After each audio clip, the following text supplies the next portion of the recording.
Good day, everyone, and welcome back to the channel. So, today we're going to be reviewing Black Clover chapter 306 titled Boundary and 307 titled A Devil's Heart. So, last week I didn't review any because I was on a break. If you're new here, spoiler warning. Also, hit sub, hit like, comment.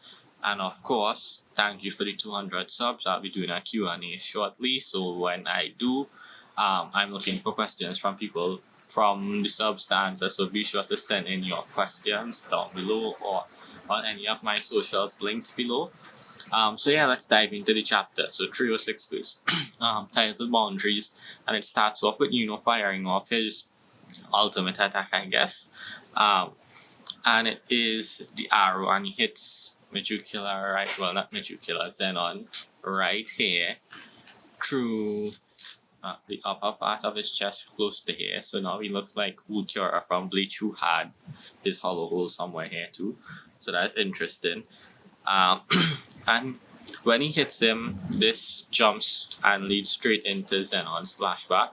And in this flashback, we figure out or learn that when he was a kid, he was the weakest among his siblings, and he was bullied by the kids in the area, it seems.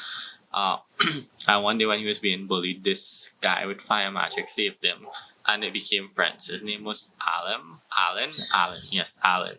And from this, they both decided that they want to be magic knights or the magic guards in this country.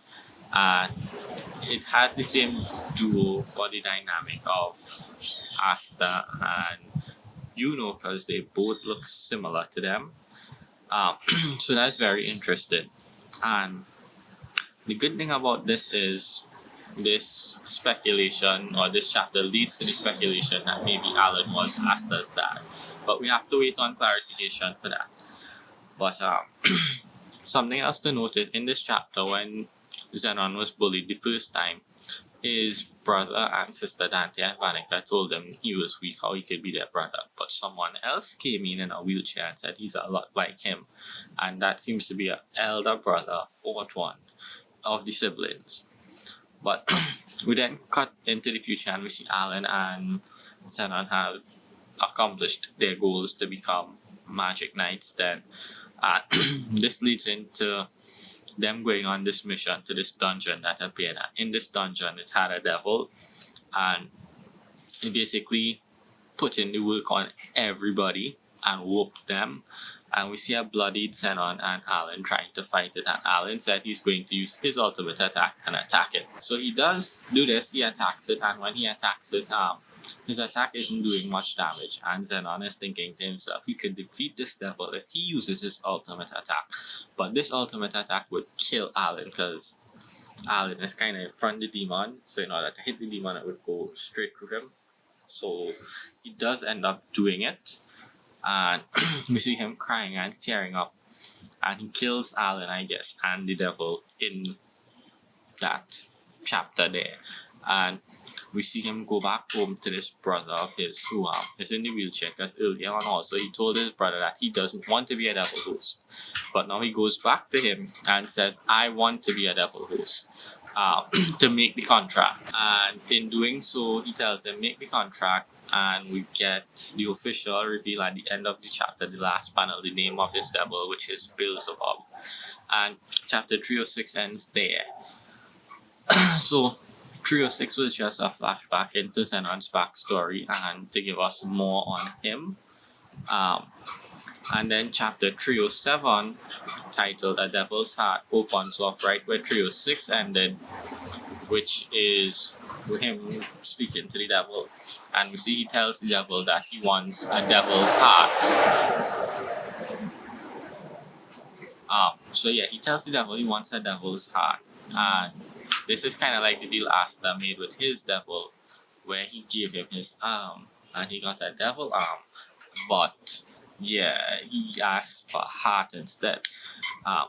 And the devil asked him what he's willing to offer for the trade, and he says everything. And as long as the heart, the Spade Kingdom remains intact and safe, he'll give him his soul. So basically, he makes a deal with the devil, sells his soul, like what we people usually say So you sell your soul to the devil to become strong. So he did that.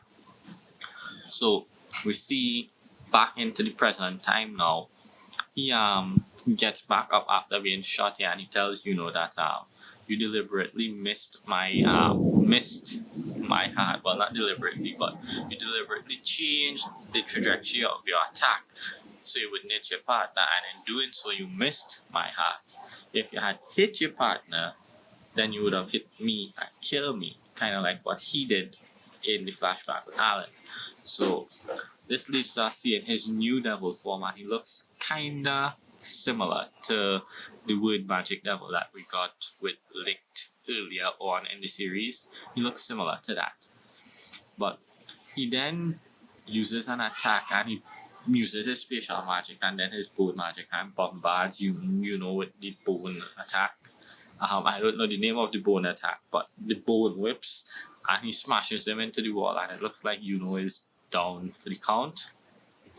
Then we get Langris, and Langris is still standing. He managed to evade some of the attacks, and he tells Langris basically, you're still on your feet, but I'm just going to end you now and end this whole fight, and because I'm just fed up of you all basically.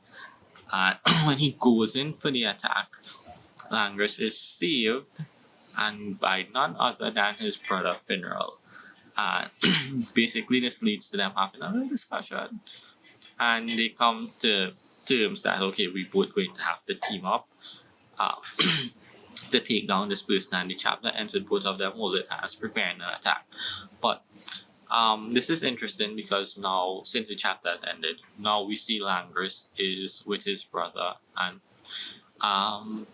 it's interesting to see what they can do together, being Langris might be the fastest mage, and Finral being the fastest mage with teleportation, and Langris being this all-out attack machine with his spatial magic. So hopefully there's some good combos and some good teleportation tactics here.